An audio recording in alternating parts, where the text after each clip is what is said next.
Jadi siapa di antara teman-teman yang memiliki bakat? Ayo. Oh iya, pada punya bakat semua ya teman-teman. Oke. Jadi pasti teman-teman semua merasa berbeda ya dari antara teman-teman. Ya kan? Benar kan? Benar kan? Ya, betul.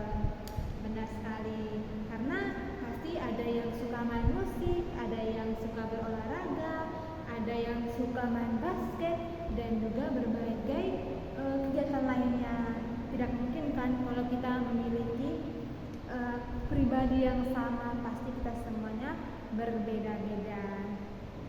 Nah, hari ini kita akan belajar tentang pribadi peserta didik sebagai manusia yang unik. Ini ya, pribadi peserta didik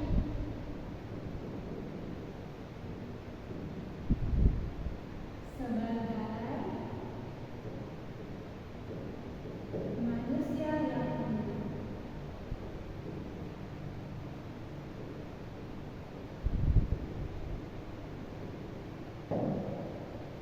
Nah, teman-teman, arti dari kita itu sebagai pribadi yang unik bahwa kita semua itu memiliki bakat yang berbeda-beda. Kita semua memiliki minat yang berbeda-beda juga. Lalu kita juga memiliki latar belakang yang berbeda-beda. Lalu kita juga memiliki cara belajar yang berbeda-beda.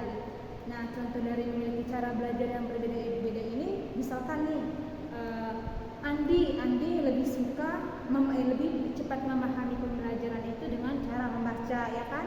Betul. Lalu bunga itu lebih cepat memahami pembelajaran itu dengan cara mendengarkan, gitu. Dan berbagai macam lainnya seperti itu teman-teman. Jadi kita itu memahami sebuah pembelajaran itu memiliki cara masing-masing. Tidak semua orang itu sama ya untuk memahami sebuah pelajaran seperti itu teman-teman. Karena kita itu tidak sama persis. Ingat tadi, kita itu sebagai manusia yang unik. Artinya kita itu memiliki caranya masing-masing. Seperti itu teman-teman. Lalu seorang guru juga teman-teman harus bisa memahami bahwa setiap peserta didik itu berbeda-beda. Karena ada setiap peserta didik itu ada yang pintar di matematika, ada yang pintar di fisika, ada yang pintar di IPS, ada yang pintar di apalagi ya, dan pembelajaran lainnya seperti itu teman-teman. Jadi guru itu tidak boleh memojokkan seseorang yang mungkin tidak bisa matematika, atau seseorang yang mungkin tidak bisa mempelajari materi mata pelajaran tertentu seperti itu. Jadi seorang guru itu harus bisa memahami, tidak boleh langsung menyudutkan anak tersebut. Oke? Seperti itu. Lalu ibu mau tanya lagi nih, apa kelebihan yang ada di dalam diri teman-teman? Coba kamu, apa kelebihan kamu? Kamu? Oke, benar sekali. Kalian semua pasti punya kelebihan masing-masing. Ada juga kekurangan masing-masing ya. Betul kan? Betul sekali teman-teman. Kita semua pasti memiliki kelebihan dan kekurangan kita masing-masing. Jadi kita semua harus menerima diri kita sendiri. Tidak perlu menjadi orang lain atau tidak perlu membandingkan antara diri kita dengan diri orang lain seperti itu. Tidak boleh insecure atau merasa bahwa teman-teman itu kok nggak punya bakat, atau kok nggak punya sesuatu, atau nggak pernah berprestasi. Nggak perlu overthinking atau merasa insecure ya teman-teman, karena kita semua mempunyai keunikan kita masing-masing atau kelebihan kita masing-masing seperti itu. Lalu teman-teman, inti dari pembelajaran kita hari ini adalah bahwa kita itu setiap peserta didik adalah pribadi yang unik. Lalu yang kedua, setiap peserta didik itu memiliki bakat dan kemampuan yang berbeda-beda.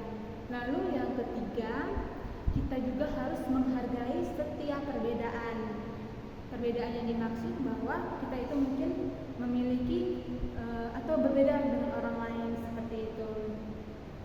Lalu yang keempat, kita juga harus menerima diri kita sendiri seperti yang telah Ibu katakan tadi, bahwa tidak boleh merasa insecure dengan prestasi orang lain atau kelebihan yang orang lain miliki. Jadi kita harus bersyukur dengan diri kita sendiri, menerima diri kita apa adanya. Lalu yang berikutnya, kita juga tidak boleh merendahkan teman atau yang berbeda dari kita. Kita tidak boleh mengatakan orang bahwa oh dia seperti ini, oh dia seperti ini. Tidak boleh teman-teman. Kita harus menghargai orang lain seperti itu. Nah teman-teman, sebagai penutup pembelajaran kita hari ini, Ibu berharap bahwa teman-teman itu bisa yang pertama menghargai diri sendiri, itu yang paling utama. Karena kalau bukan kita yang menghargai diri kita sendiri, siapa lagi yang mau menghargai diri kita? Lalu yang kedua, menghargai teman atau orang-orang di sekitar teman-teman. Lalu yang ketiga itu tidak boleh merendahkan atau mengejek mereka yang berbeda dari kita. Lalu yang berikutnya itu mengembangkan bakat dan kemampuan yang teman-teman miliki. Jadi kalau kita memiliki bakat dan kemampuan, kita harus mengembangkan itu. Tidak boleh kita hanya tidak boleh kita menyimpan bakat yang sudah Tuhan berikan kepada kita. Maka harus kita kembangkan seperti itu. Nah teman-teman, sekian saja pembelajaran hari ini. Semoga teman-teman bisa semakin untuk menghargai diri teman-teman sebagai pribadi yang unik. Oke?